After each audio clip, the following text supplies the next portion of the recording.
Good news alang sa mga Dabawenyo, gisugda na ang pagpanghatag ug pahalipay sa Davao City LGU Subay sa kasaulugan sa Pasko. Apan palisuray ang pag-login sa Safe Davao QR nga mo'y basehan sa pagkuha sa pahalipay. Ani report ni Jandy Esteban.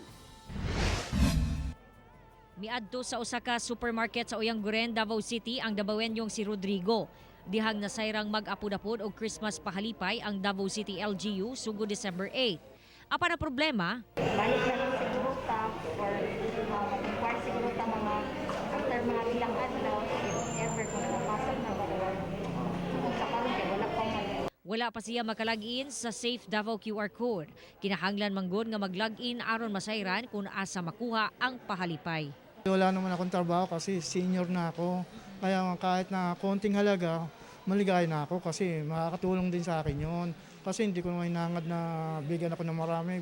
Hasta ang 76 anyos nga si Nanay Elsa, wala pa pod nakalagin. Unsa may kwaon nung tani mo din katong pahalipay?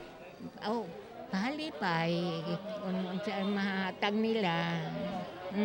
Nya mag-login pa man daw ka, ilagin sa nimo yung QR code. Mag-login sa daw ka Asa ako maglagigin? sa website. Wala pa ka kay balo? Wala. Sa karon wala pa inhatagan ning supermarket sa Oyangguren nga usa sa mo distribute sa pahalipay. Sagad sa mga midagsa nag-inquire pa kung unsaon kini pag-claim. Lisod pa kuno makasulod sa system kay parayon pa ang importation sa data. QR lang nila, ma'am.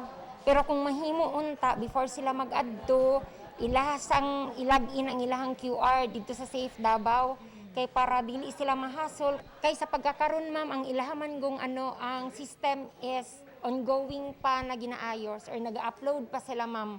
10,700 ka package ang ilahang giandam. Sulod sa package, mga delata, 2 ka kilong bugas, spaghetti pasta ug sauce, ug dunasay gift checked. Hinuon, pwede pa kuhaon ang maong pahalipay kutob January 31, 2022.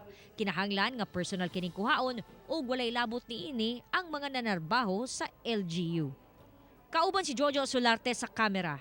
Ako si Jandy Esteban para sa One Mindanao.